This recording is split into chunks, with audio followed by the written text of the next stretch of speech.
దయచేసి 2 నిమిషాలు.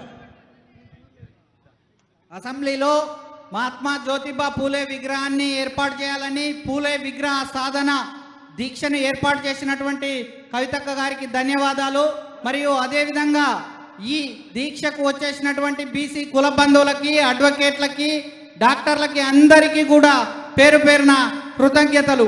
ఈ దేశంలో స్వాతంత్రానికి పూర్వం 100 సంవత్సరాల కింద నిచ్చెన మెట్ల వ్యవస్థ అనేది ఉన్నది. ఈ దేశంలో సామాజికంగా, ఆర్థికంగా, రాజకీయంగా వెనుకబడ్డటువంటి బీసీ కులాలు ఆ రోజు కడు దయనీయ పరిస్థితుల్లో ఉన్నాయి. ఆ పరిస్థితుల్లో ఉన్నప్పుడు మరి మహారాష్ట్రలో పూలే గారు జన్మించి మరి మహిళల విద్య కోసం ఎంతో ప్రయత్నం చేసిర్రు.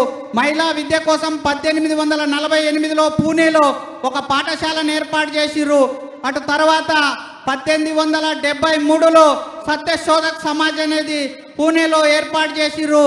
అదే 1873లో గులాంగిరి అనేటటువంటి పుస్తకాన్ని రాసి ఈ సమాజంలో ఉన్నటువంటి రుగ్మతలను నిర్మూలిస్తానికి ఎంతో ప్రయత్నం చేసిర్రు.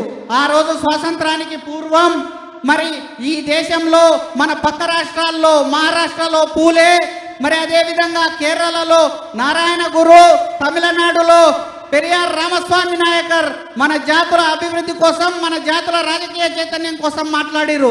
కానీ దురదృష్టవశాత్తు మన తెలంగాణలో ఇక్కడ మాత్రం వర్గ పోరాటం, శ్రామిక పోరాటం అని చెప్పి కమ్యూనిస్ట్ పార్టీలు, కాంగ్రెస్ పార్టీలు కొట్లాడినాయి. కానీ మరి అత్యధికంగా ఉన్నటువంటి మన బీసీలకు రాజకీయ చైతన్యం నేర్పలేదు.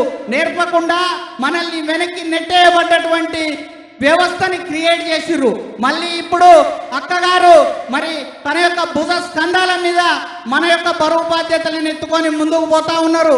అందులో భాగంగానే ఆ రోజు ఉమ్మడి ఆంధ్రప్రదేశ్లో 48 గంటల దీక్ష ఇదే ఇందిరా పార్క్ లో చేసి ఉమ్మడి ఆంధ్రప్రదేశ్ కాంగ్రెస్ ప్రభుత్వాన్ని మెడలు వంచి ఆ రోజు అంబేద్కర్ విగ్రహాన్ని మరి అసెంబ్లీలో పెట్టించారు. అటు తర్వాత మరి ఢిల్లీ కేంద్రంగా 18 పార్టీలను ఒప్పించి మహిళా బిల్లును పార్లమెంట్ లో ప్రవేశపెట్టి ఆమోదించడంలో అక్కగారు మరి కీలక పాత్ర పోషించారు. అటు తర్వాత మరియు అదే విధంగా ఇప్పుడు కామారెడ్డి డిక్లరేషన్ అనేది జరిగింది. ఆ కామారెడ్డి డిక్లరేషన్ ప్రకారం 42% రిజర్వేషన్ ఇవ్వాలని చెప్పి అక్కగారు ఉద్యమం చేస్తూ ఉన్నారు. ఈ ఉద్యమంలో భాగంగా మరి విద్యా, ఉద్యోగాలు, ఉపాధిలో వేరు బిల్లులు పెట్టాలని అక్కగారు డిమాండ్ చేసిర్రు. అక్కగారి డిమాండ్కు తలొగ్గినటువంటి ఈ రేవంత్ రెడ్డి ప్రభుత్వం మరి వేరు బిల్లుల్ని ఈ రోజు అసెంబ్లీలో తీర్మానం చేసింది. ఇట్లా తీర్మానం చేసినటువంటి ఈ బిల్లు ఈ రోజు గవర్నర్ దగ్గర ఉన్నది. మరి గవర్నర్ సంతకం పెట్టలేడు. ఈ రేవంత్ రెడ్డి గవర్నర్ ఇంటి ముందర ధర్నా చేయాల్సినటువంటి ఈ కాంగ్రెస్ పార్టీ ఈ రోజు ఢిల్లీలో పోయి దొంగ నాటకాలు ఆడుతుంది. ఢిల్లీలో ధర్నాలు చేస్తా ఉన్నారు. అదేవిధంగా మరి సుప్రీంకోర్టు తీర్పు ప్రకారం 50% దాటొద్దని రిజర్వేషన్లు సుప్రీంకోర్టు తీర్పు ఇచ్చింది Indira Sawhney versus union of India కేసులో. కానీ ఈడబ్ల్యూఎస్ రిజర్వేషన్ పెట్టడం వల్ల 50% నుంచి రిజర్వేషన్లు 60%కి పోయినాయి. మరి సుప్రీంకోర్టు యొక్క అప్పర్ లిమిట్ అనేది ఈడబ్ల్యూఎస్ రిజర్వేషన్కి ఏమో వర్తించదు. కానీ మన బీసీలకు 42% విద్యా, ఉద్యోగాలు మరి స్థానిక సంస్థల్లో రిజర్వేషన్లు కల్పిస్తే మరి దీనికి వర్తిస్తుందని చెప్పి ఈ కాంగ్రెస్ ప్రభుత్వం దొంగ నాటకాలు ఆడుతూ ఉన్నది. దీన్ని మేము తీవ్రంగా నిరసిస్తూ ఉన్నాం. అదేవిధంగా ఇమ్మీడియట్ గా గవర్నర్ గారి మీద ఒత్తిడి తెచ్చి గవర్నర్ గారితో సంతకం పెట్టించి రేపు వచ్చేటటువంటి విద్యా సంవత్సరం జూన్లో స్టార్ట్ అవుతుంది.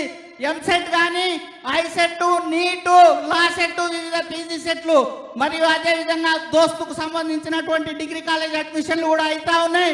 వీటిలో 42% రిజర్వేషన్లని ఇమ్మీడియట్ గా బీసీలకు అమలు చేస్తే మన బీసీల విద్యార్థులకు విద్యాపరంగా ఎంతో ఉపయోగం జరుగుతుందని చెప్పి మేము డిమాండ్ చేస్తా ఉన్నాం. అదేవిధంగా ఉద్యోగాలలో కూడా తక్షణమే 42% రిజర్వేషన్ ని కల్పించాలని ఉస్మానియా విద్యార్థులుగా మేము డిమాండ్ చేస్తూ ఉన్నాం.